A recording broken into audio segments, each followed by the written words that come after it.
আওয়ামী লীগের দৌড় এখন কি পলায়নের দিকে নাকি আবার দেশে আসার দিকে? কেউ কেউ এটা বলছেন যে আপনি হঠাৎ করে বা কোনো একটা উদ্দেশ্য সামনে নিয়ে আওয়ামী লীগের পক্ষে ব্যাট ধরছেন বেশি। আপনি যদি আপনার কাছে আমাদের অনেক প্রশ্ন রয়েছে, অনেক প্রশ্ন মঞ্জু ভাইয়ের কাছেও রয়েছে, আপনি যদি একটু আমি খুব সংক্ষেপে বলি একটা করে। প্রথমত, আমার শরীরটা ভালো যাচ্ছে। এর কারণ হলো আমি আসলে 2001 সন থেকেই স্রোতের বিরুদ্ধে চলছি। 2001 থেকে 6 পর্যন্ত যেহেতু আমি আওয়ামী লীগ করতাম, ওই সময় ব্যবসা বাণিজ্য আমার এখনের চেয়ে অনেক ভালো ছিল। ফলে বিএনপির যাকে বলা হয় জুলুম বলেন, অত্যাচার বলেন, থ্রেট বলেন, হয়রানি বলেন, ওটা আমাকে পোহাতে হয়েছে। আমি যেহেতু 2001 সন থেকে ইলেকশন করার জন্য চেষ্টা করছিলাম। 2 নম্বর হলো যে পরবর্তী যখন 111 হলো তখন আমি আর একটা ধরা খেলাম। 111 সময়ও যারা মঈনুদ্দিন ফখরুদ্দিন তাদের যন্ত্রণায় ছিলাম। তারপর যখন আওয়ামী লীগ এলো, এর মধ্যে আমার যেন কি একটা হয়ে গেল। হওয়ার পরে আমার কাছে মনে হলো আমি ধর্মপুত্র যুধিষ্ঠির হয়ে যাব, দেশের পক্ষে কথা বলবো, জাতির পক্ষে কথা বলবো, এরকম একটা ভাবসাব নিজের মধ্যে চলে আসলো। এটার আমি এখনো কারণ খুঁজে পাই না। বিকজ পার্টি করতে হলে পার্টির পক্ষে থাকতে হবে, দলীয় প্রধানকে তেল মারতে হবে, তারপরে শেষে সব কথা বলা যাবে না, এটা হলো একটা স্বাভাবিক বিষয়। কিন্তু আমার মধ্যে কি এমন রোগ তখন হয়ে গেল 2009 থেকে 14 পর্যন্ত, আমি এটা বলতে পারবো না। এটা আমার কাছে মনে হচ্ছে একটা জটিল চরিত্র। এরপরে 2014 সনে আমি আওয়ামী লীগের মনোনয়নই কিনলাম না। তখন আমার কাছে আমার কাছে মনে হলো যে আওয়ামী লীগের যে একটা বিনা ভোটে নির্বাচন করতে যাচ্ছে, বিনা প্রতিদ্বন্দ্বিতা, ultimately today or tomorrow Awami লীগকে পালাতে হবে। তো কাজেই আমি আসলে ঠালাতে পারবো না এই দলের এমপি হলে বা এই দলের সঙ্গে থাকলে বা কোনো কিছু হলে। তো আমি প্রথমত আমি এমপি নমিনেশন কিনলাম না, এবং ধীরে ধীরে আমি একটু আলাদা হয়ে এই টক শো থেকে কথাবার্তা বলার চেষ্টা করলাম।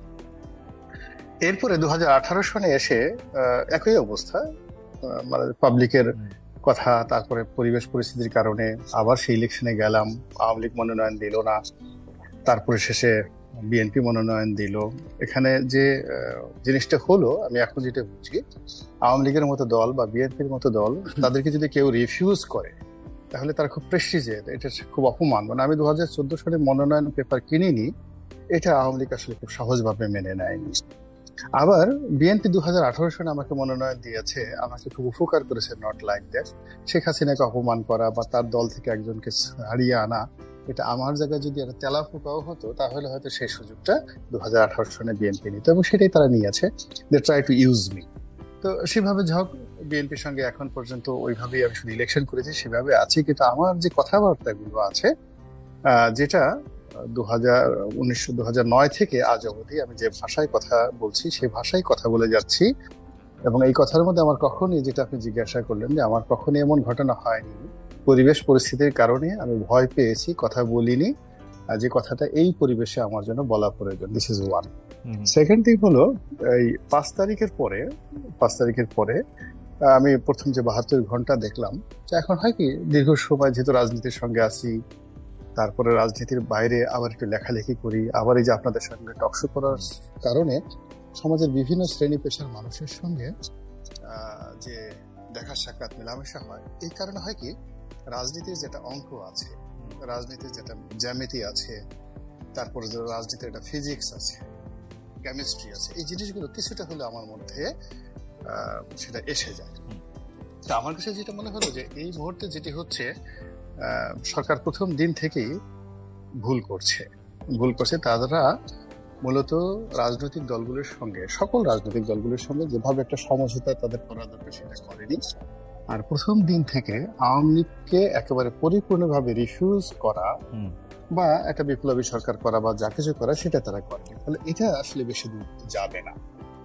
দ্বিতীয় যে জিনিসটা আসলো, যে অনেকগুলো কথা, যেমন দেখা যাচ্ছে আমার কথাগুলো আমি বলছি আজ হোল আমার যে ইউটিউব চ্যানেলে, সেখানে আমি আমার মতো করে বলছি, কিন্তু অন্যান্য যারা ইউটিউব ব্যবসায়ী, ওরা করে কি, কথার যে অংশটুকু ভাইরাল হবে, যেমন দেখা গেল সজীব ওয়াজেদ জয় সম্পর্কে আমি 1 মিনিট বললাম, 1 মিনিটের মধ্যে যেটা 30 সেকেন্ডে যে কথাগুলো বলছি, সে হারবার্ডে পড়েছে, ওটা পড়েছে, এটা বলে তারা করলো কি, সেটাকে ছেড়ে দিল, যাতে করে আওয়ামী লীগের লোকজন, ও মাই গড, গোলাম মোল্লা রনি সজীব ওয়াজেদ জয় সম্পর্কে প্রশংসা করেছে। কিন্তু অ্যাজ এ হোল আমি কি বলেছি, এটা আমার নিজের ভিডিওতে সেই জিনিসটা ওভাবে আছে।